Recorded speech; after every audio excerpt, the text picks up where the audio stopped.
Welcome back to Movie Explained. In this alternate version of Earth, New York has been replaced by New Rome. The city is controlled by elite families who claim to follow strict moral codes and values, but in private, they indulge in forbidden pleasures. The rest of the city lives in poverty. On top of a very tall building, architect Caesar is about to jump. Suddenly, he stops time and simply steps back. After staring at the ground and the terrifying height, he activates time again and the city continues to live. Meanwhile, Mayor Cicero is upset because the radio keeps talking about his financial problems and his daughter Julia has appeared on a photo shoot without clothes. After a night spent partying, Julia is trying to go home, but she finds the road blocked because Caesar and his team are about to demolish a building. When the explosives go off, Caesar stops time to admire the explosion. However, Julia isn't affected by his power, and she also gets to see the frozen demolition before he makes time advance again. Sometime later, Caesar wins a Nobel Prize for inventing Megalon, a revolutionary building material.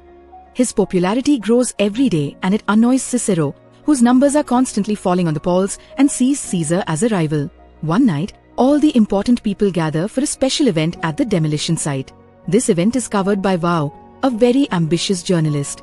Caesar's cousin Claudio is acting like a clown and is scolded for embarrassing the family by his uncle Hamilton, the director of the National Bank. Hamilton is also worried because rumors say Claudio and his sisters are in a naughty relationship. Cicero announces they'll build a very advanced casino, and the big moment is ruined by more of Claudio's antics. The announcement is interrupted by the arrival of Caesar, who reminds them he's the chairman of the design authority.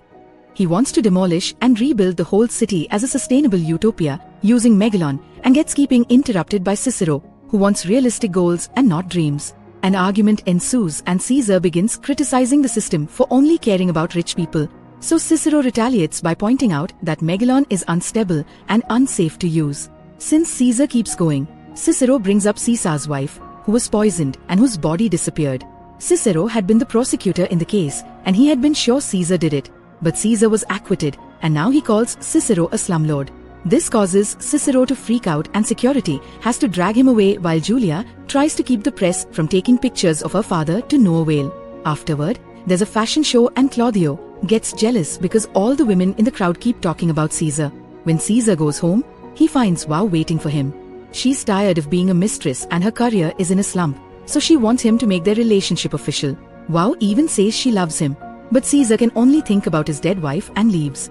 Then Wow turns on the TV to watch her interview with Hamilton, noticing that he kept flirting with her.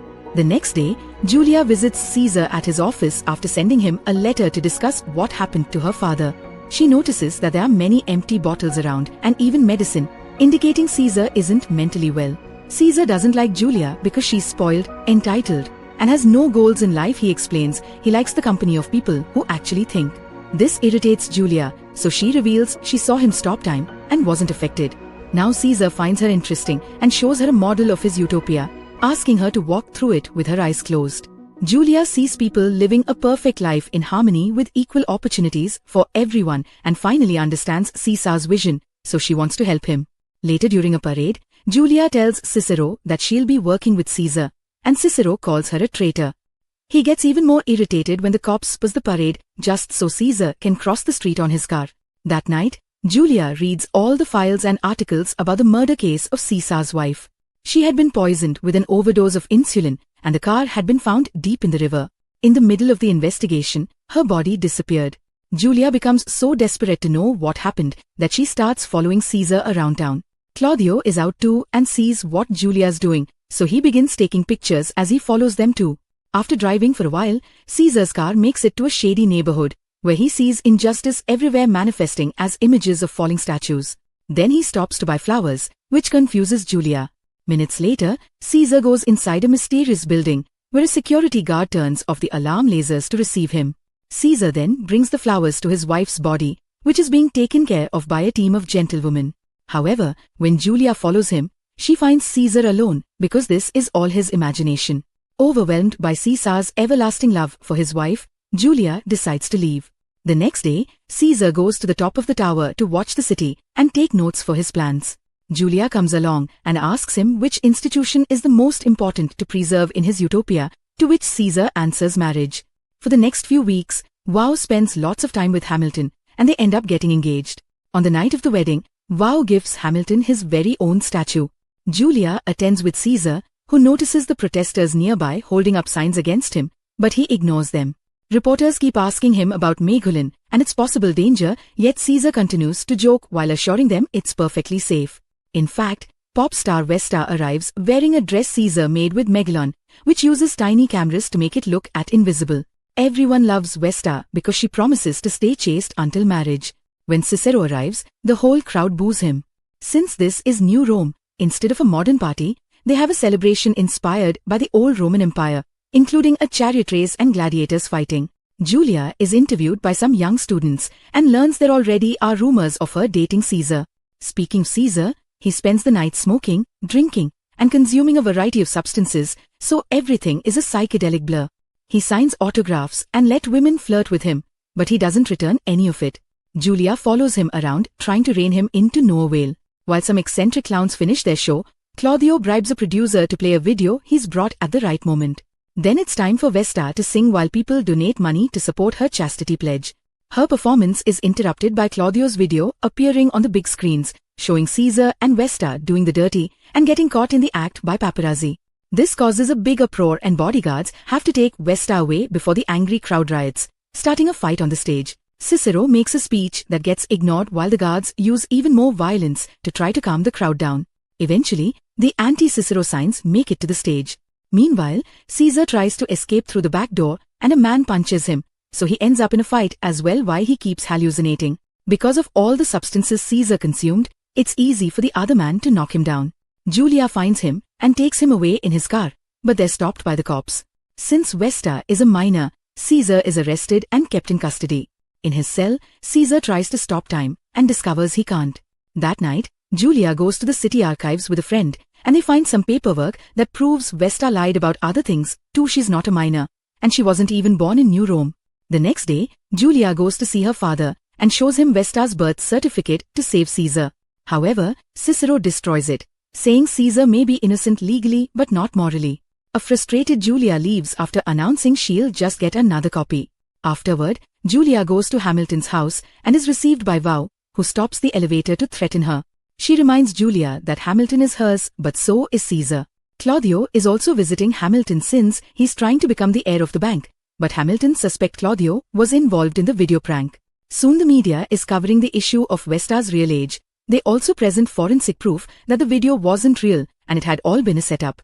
After Caesar is released from jail, Julia visits him on top of his tower. He's sad because he lost his power and finally admits that all his mental issues are caused by his guilt. Caesar didn't kill his wife, but he still feels responsible for not taking good care of her. Julia comforts him, and when they hold hands, Caesar can finally stop time again. Then they kiss, marking the beginning of their new relationship. Weeks pass and Caesar keeps himself busy by working on his project and spending time with Julia. Eventually, he tries introducing her to his mother, but the old lady is senile and doesn't understand what's going on. When the couple is alone in bed, they play around with the effects of frozen time. Meanwhile, the lower class hates Caesar more every day for all the buildings he's destroying to build his dream city. Desperate to bring his cousin down, Claudio joins the protests to add fuel to the fire. Soon news of Claudio's plans reach Cicero, who asks his assistant to take care of it. One night, Cicero receives terrible news. A Soviet satellite is falling at great speed and will soon land on New Rome. Unfortunately, they don't have the means to stop it, so the locals can only watch in horror how the satellite crashes on their city, destroying most of it. This terrible incident gives Caesar the chance to work on rebuilding the city without any obstacles in his way.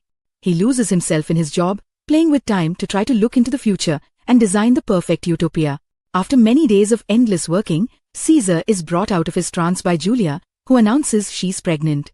Caesar is very excited and wants to get married, but Julia turns down the idea, explaining that Caesar's conscience would never forgive him because he still sees himself as married to his dead wife. Sometime later, the couple invites Julia's parents to their new home, which was built following Caesar's advanced designs. Cicero and Caesar keep on arguing while playing cards, so Julia has to scold them like children. She uses that moment to announce her pregnancy and her mother is delighted, but Cicero is upset and leaves without a word. Julia is left devastated, thinking her father hates her. In the meantime, Claudio continues to be the leader of the poor, inspiring them into more protests and riots against Caesar and his utopia. The man Cicero sent to stop him died during the satellite crash, so there's nobody to stop Claudio now. A few days later, Cicero visits Caesar to ask him to break up with Julia. In return, he offers a signed confession admitting that he had known Caesar's wife self-deleted, but he prosecuted Caesar anyway to get rid of him. Cicero even promises to support Caesar in public, but Caesar turns the offer down. Afterward, Caesar meets with Wow, who says she can steal the bank from Hamilton and give it to Caesar so they can be together. However, Caesar turns this offer down as well. As revenge, a furious Wow decides to freeze all of Caesar's accounts.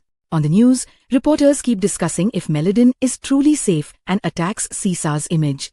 One night a kid approaches Caesar to ask him for an autograph, but it's a trick to come close enough and shoot him in the head. For the next few hours, Caesar's mind is stuck in an endless hallucination. Julia immediately takes him to the hospital, and the doctors consider the option of rebuilding his skull with Mechalon. Meanwhile, it's revealed that the child had been sent by Claudio's henchman, but Claudio is angry because this incident has made Caesar look like a martyr. The procedure to fix Caesar's skull with Meghalon goes well, but it'll take some time for him to fully recover. Julia comforts him after the operation, and while having painful hallucinations, Caesar shares what happened the night of his wife's death. She came home ready to announce big news, but she saw something that made her jealous, and she ended up self-deleting in the river. The poison thing had all been a lie from Cicero, who also hid the fact she had been pregnant. Caesar had tried to follow his wife out and saw her jump. Afterward, he discovered the principle behind Meghalon trying to save her. As soon as he can walk again, Caesar goes to Shiva to ask about his bank accounts. Wow tries to threaten him, but Caesar removes his bandages to reveal the Meghalon that now lives behind his left eye. An astonished Wow falls to her knees, begging him to take her back because diamonds don't mean anything to her if she doesn't have his love. The moment is interrupted by Hamilton, who is shocked to hear about the frozen accounts and promises to fix it, merely assuming it was a mistake on the paperwork. Sometime later, Wow and Claudio meet in private to do the dirty. Suddenly, the lights start failing and Claudio explains it's caused by Caesar's systems using all the power. Then Wow reveals Hamilton asked for a prenuptial agreement and she can't get the bank, so she wants to work with Claudio to do a takeover. She even cuts his hair to make it look more presentable. The next time Claudio meets with Hamilton, the old man is proud to see his nephew looks more like an adult. Following the plan, Claudio asks to become interim CEO of the bank to help with the family business. Hamilton is glad to make Claudio actually work and quickly signs the papers, only to discover the contract makes Claudio true CEO and chairman. Hurt by this betrayal, Hamilton starts freaking out and has a heart attack. A few months later, after the baby is born, Caesar and Julia get married in private during Saturnalia, which is this city's equivalent of Christmas. Claudio and Wow continue to work together and Claudio convinces the board to remove Hamilton from his position in the bank. Afterward, Claudio gathers the rebels to start the biggest riot yet, which triggers multiple fires on the streets. The cops can't do much to stop them, so after Cicero makes a public speech condemning the citizens' actions, he escapes in the subway with his wife, Julia, and the baby. Even while holding his granddaughter, Cicero keeps on insulting Caesar, but he wants the baby to have a good future, so he finally agrees to support his son-in-law. Later that night, Claudio and Wow check on a bedridden Hamilton, who has a bulge in his pants. At first, he pretends he's excited to see Wow, but when he removes the bed sheets, he reveals it's a bow and arrow. He shoots Wow in the heart to kill her and Claudio in his rear multiple times as he runs away. Then Hamilton announces he leaves all his fortune to Caesar's city project. Meanwhile, Caesar appears in public and shares his vision of the future, explaining that his megalopolis utopia won't have classes. Even those that lived in the shadiest part of the city will have a chance to work in progress because every human being is a miracle. The crowd is touched by his words and realizes they've been fed lies by Claudio. Soon they find him and his henchmen and hang them for revenge. By New Year's Eve, the Megalopolis project is complete. Caesar, Julia, and the baby join Cicero and his wife for the parade. While greeting the fans, Caesar is shocked to see his mother in the crowd. When the New Year's countdown reaches 0, Caesar and Julia kiss to stop time, but their daughter is not affected. Make sure to subscribe and turn on notifications so you can watch more videos like this. Thanks for watching Movie Explained.